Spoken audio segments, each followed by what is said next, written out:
Hey, mahal everyone, welcome back again to the Broadway Saiyan YouTube channel. I am your host 40 and we are back with another video on Dissidia Final Fantasy Opera Omnia, the global version of Opera Omnia.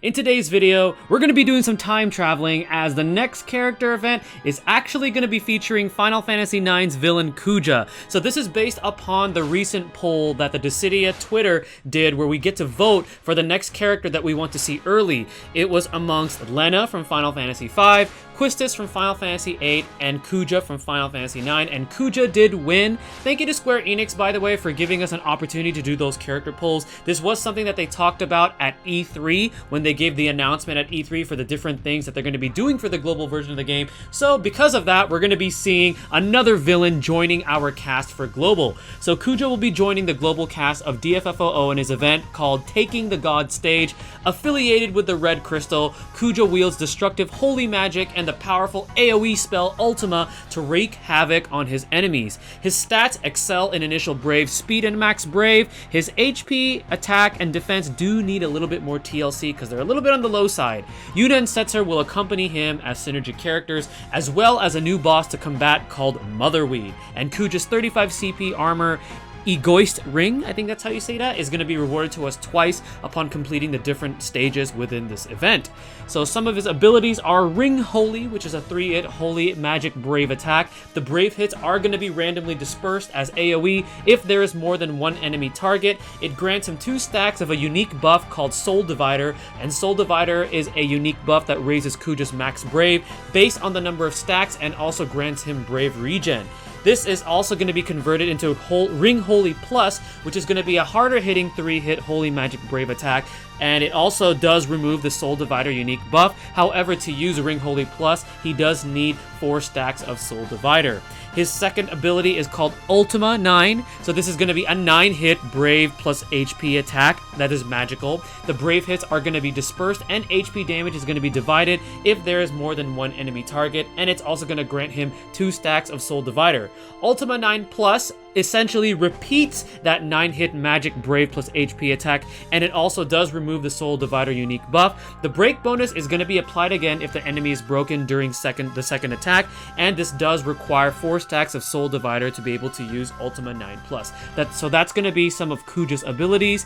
His crystal passives, we're just going to take a quick look. Ring Holy Power Up, Break Speed Up, Break Bonus Up, Ultima 9 Power Up, Brave Speed Up, Ring Holy Charge, Buff Attack Up, Ultima 9 Attack Up, and Soul Conductor. The ones that stick out to me are the ones that help out his abilities. Soul Conductor is great because that boosts his Max Brave and Speed, and then so as Buff Attack Up because we want Kuja to be able to have as much attack as possible because he does innately have low attack, so we definitely want that on him. He's all about damage. He's all about dealing as much damage as possible to your enemies with his magical abilities. His artifact passives available to him are Buff Guard up to 1-star and 2-star, which increases his defense while buffed. Soul Conductor up 1-star and 2-star, which improves the effects of Soul Conductor either by 2% or 5%. Ring Holy Power Up, which improves the Brave damage dealt by that ability. And Ultima 9 Power Up 1-star, 2-star, which does essentially the same thing, improving the Brave damage dealt by that ability. As far as artifact priority passives, attack plus 108, we want as much attack as we want. Ultima 9 because it is the better of his 2 abilities. Ring Holy Power Up if you want to power that up. Max Brave plus 330, that way if he hits a higher Max Brave he can deal more HP damage. And then Soul Conductor up if you wish to improve the effects of his Soul Conductor. The new weapons that are going to be featured on this banner now, it's going to be taking a different turn, just to say. It's going to be featuring 3 35 CP weapons from here on out. So we're going to be getting the new weapons, which is going to be first 15 CP Brilliant Cores for Kuja. This is going to be improving the Brave damage that Ring Holy and Ring Holy Plus deal, as well as granting him 3 stacks of Soul Divider versus 2. 35 CP Scintillant Cores, which is his 35 CP weapon, is going to be improving the Brave damage of Ultima 9 and Ultima 9 Plus. It's also going to be increasing the max usage by +1. It's going to be granting him small Max Brave and Magic Attack Up for 5 turns, which is going to be improving his damage, and it's also going to be granting him 3 stacks of Soul Divider rather than 2, and lowering its action delay. Yuna is going to be getting her 35 CP weapon, which is called the Lullaby Rod. So her cheer ability is now going to be AoE. It's also going to to be granting Brave to all allies. It's also going to be improving Faith's Protection, which is a unique buff to Yuna. It's also going to be granting Spirit's Protection unique buff to all allies, as well as a small attack up. Her HP attack is going to be changed to HP attack plus with Faith's Protection, and Spirit's Protection unique buff granted to allies grants Brave regen and max Brave up. Other weapons that are going to be featured that we already have seen is 15 CP Astral Rod for Yuna, 15 CP Death Tarot for Setzer, and also 35 CP Darts for Setzer. So those are going to be the weapons that are featured. Should you pull on this banner, it is an amazing banner. Kuja himself definitely benefits from these, and then having access now to 35 CP Lullaby Rod for Yuna is going to make her an even more amazing support. And then just having Setzers there is definitely going to be helpful, because later on, as the game progresses, Setzer is going to become one of the best units in the game, especially when level 60 Awakening happens. So it's definitely good to, if you have the gems available, definitely pull on this banner. Now, the Motherweed boss fight. So the Motherweed is going to be a Malboro type enemy. So we're all pretty familiar with Malboros right now. We've had several iterations of them, but just a little bit of information on this particular one. So Motherweed has a chase HP value of 40, just like her other incarnations. Motherweed is going to be weak to 4 different elements, which is fire, ice, water, and holy. It does resist dark and is neutral to everything else. Again, like I said earlier, it behaves similarly to the Malboro type enemies with a few differences. So Motherweed does summon some adds with an ability called Assembly Drum. So these adds are called Weedlets. Motherly Love is an ability that this boss uses to buff her allies up with defense up, attack up, and a Brave regen. She has 2 AoE magic Brave attacks that inflict several status ailments, such as blind, speed down, poison, attack down, and defense down. And then Photosynthesis grants her HP regen and speed up. I don't foresee this boss fight being too difficult, especially with weaknesses to 4 different elements, and there's a bunch of characters that do have abilities with those elements, so that's just going to be the details on the boss fight. Again, not going to be too much of a tough fight, especially if you have Yuna to just Esuna away the status ailments that this boss causes. So some tips to prepare: farm up those red crystals, obviously, so that way you can unlock Kuja's passives. Utilize Setzer and Yuna alongside Kuja for synergy bonus. Exploit the boss's weakness using other characters if you want, such as Papalimo, Vincent, Aiko, or Ash, because they do have access to those elements. And then single play summon of choice. Because of this boss's weaknesses, you can either use Ifrit, Shiva, Leviathan, or Alexander, depending on whatever you want to use. For co-op, I would definitely go with either Ifrit or Chocobo and Sylph. Now, following this discussion, let's go ahead and take a look at some gameplay just to showcase you guys a bit of a visual for the upcoming Kuja event. Let's go ahead and take a look at that gameplay. Alrighty guys, so here we are with some gameplay to showcase the upcoming Kuja event, which is going to be hitting the global version of Dissidia Opera Omnia.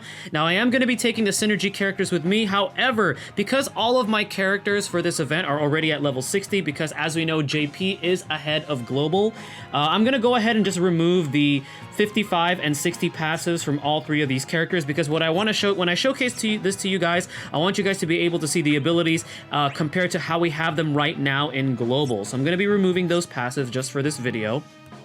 Now for Kuja, I do have his EX weapon, and just for a little bit of, you know, showcase here, I will be using his EX should we have the EX bar built up during this little demonstration here. So we're going to do this, and I'm going to be taking Ifrit because we do know that the Motherweed is weak to Ifrit or fire.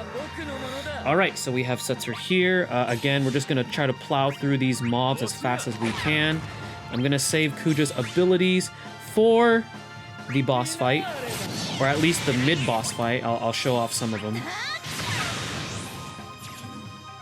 So I'm definitely excited that, you know, Square Enix is giving us this fan service of being able to vote for characters that we want to see early. I think that's really, really cool that they do that. It definitely shows that they're really, really out there being engaged and involved with the community, which helps us enjoy this game a whole lot more. Alright, so the mid-boss is going to be this Magatech armor. So let's go ahead and take a look at Ring Holy. So that was actually Ring Holy Plus, because we did have the 4 stacks of Soul Divider. That's probably due to a passive that I do have equipped onto Kuja from being level 60.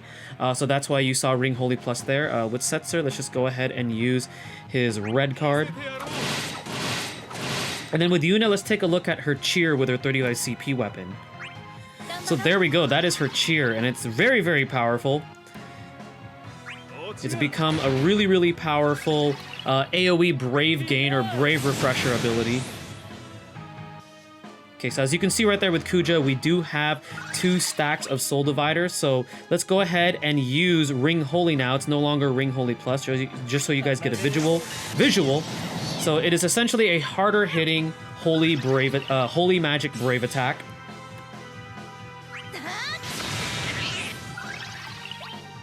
Okay, now we're gonna move on to the boss fight.